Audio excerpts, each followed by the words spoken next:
राजू पडवळ आपल्याला बातम्या देत आहे. पब्लिक व्हॉइस न्यूज चॅनलमध्ये आपले स्वागत. नुकतेच दलित ओबीसी मायनॉरिटी आदिवासी परिसंघ तथा डोमा संघटनेच्या वतीने राज्यस्तरीय अधिवेशन घेण्यात आले. यावेळी माजी खासदार तथा डोमा संघटनेचे राष्ट्रीय अध्यक्ष डॉक्टर उदित राजजी, तर प्रदेश अध्यक्ष प्रतिमजी आठवले, जिल्हा अध्यक्ष बादशाह पटेल, आयोजक साजिद पटेल व पदाधिकाऱ्यांची उपस्थिती होती. आपण संघटनात्मक या मार्गदर्शनाची नोंद घ्यावी. त्या ठिकाणी त्यांनी वेळात वेळ देऊन त्या ठिकाणी कार्यक्रमामध्ये उपस्थित दाखवले त्याबद्दल सर्व. दो शक्तियाँ आमने सामने, एक शक्ति है जो आरक्षण खत्म कर रही, संविधान खत्म कर रही, वोट चोरी कर रही, अल्पसंख्यक के साथ में दमन हो रहा है, और दूसरी शक्ति है संविधान को बचाना चाहती है और जो अधिकार हैं दलित उनको सुरक्षित रखने की लड़ाई लड़ती है. और देश सबका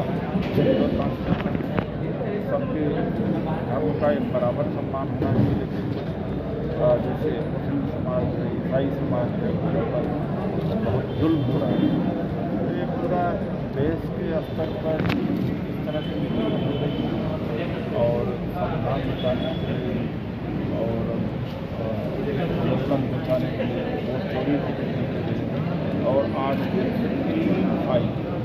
15/5 में निजी शिक्षण संस्थानों में अर्थात निजी यूनिवर्सिटी जो है, स्कूल कॉलेज में SC/ST OBC को रिजर्वेशन का अधिकार है लागू नहीं किया जा रहा है, तो उसको भी लागू किया जाए.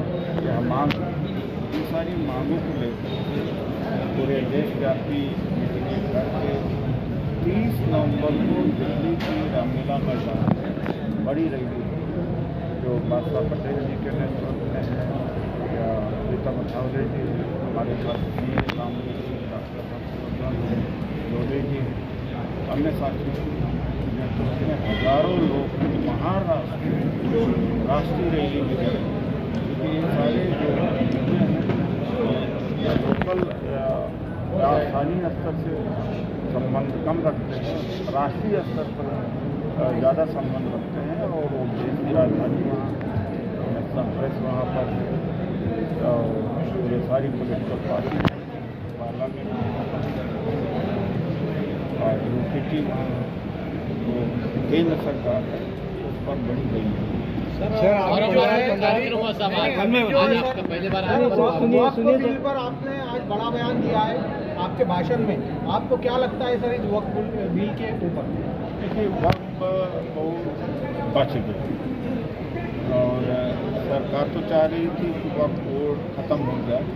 उसमें जो सबसे ज़्यादा खतरनाक बात यह थी कि वक्फ बाई यूजर, यानी कि जो वक्फ की संपत्ति दान से दे रही कोई मदरसा है, इदारा है, कोई और चीज़ उसके डॉक्यूमेंट जरूरी नहीं तो हों, किसी मंदिर का डॉक्यूमेंट मांगना चाहिए. तो इसमें जो वक्फ अमेंडमेंट बिल था ये कहा गया था कि डॉक्यूमेंट देना पड़ेगा, इसकी जांच मजिस्ट्रेट करेगा. अगर डॉक्यूमेंट नहीं है तो सरकार वो संपत्ति ले लेगी, उस पर रिकॉर्ड कर देगा. और इसके अलावा जो वक्फ बोर्ड जो 11 का जो वक्फ बोर्ड है 3 ही हिंदू रह सकते हैं, अर्थात मेजॉरिटी मुस्लिम की ही. हालांकि अच्छा यह होता है कि एक भी हिंदू नहीं रहना चाहिए, जिस तरह से हिंदू मंदिर में गैर हिंदू नहीं रहता, उसी तरीके से इसमें ही फ्री हो जाता है. देखिए, आंतरिक फैसला तो ये मेजर बात तो इसमें ही. 15-20 साल के बाद में आपने 15-20 साल के बाद आप महाराष्ट्र में आ रहे हैं. इसके पहले आप SC/ST कर्मचारियों के मसलों के लिए आप बार बार महाराष्ट्र में आते थे. आप महाराष्ट्र के ऊपर नजरअंदाज कर रहे क्या? आपका क्या बात है? SC/ST कर्मचारियों को लेकर आप महाराष्ट्र में बार बार आते थे. आज 15-20 साल के बाद आ रहे हैं तो महाराष्ट्र के ऊपर आपका बात है कि एक दशक से फर्क पड़ा है. और बहुजन समाज के लोग भी हिंदू मुस्लिम और जो मीडिया का तेवर है हिंदू मुस्लिम करने का, उसमें कहीं फंस जरूर गए। लेकिन जब लोकल लोग और यहाँ के लोग की आवाज़ होगी तभी तो हम आएंगे।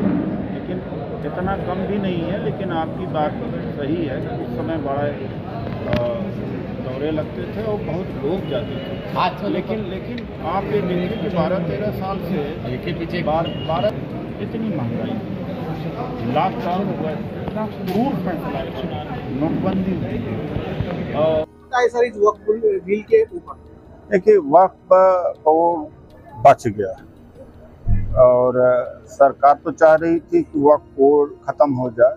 और उसमें जो सबसे ज़्यादा खतरनाक बात उसमें यह थी कि वक्त बाय यूजर, यानी कि जो वक्त की संपत्ति दान दी गई 13वीं 14वीं 15वीं शताब्दी में पूर्व में, चाहे वहाँ पर मस्जिद बनी है, कोई मदरसा है, इदारा है या कोई और चीज़ बनी हुई है, उसके डॉक्यूमेंट्स तो जरूरी नहीं कि हों।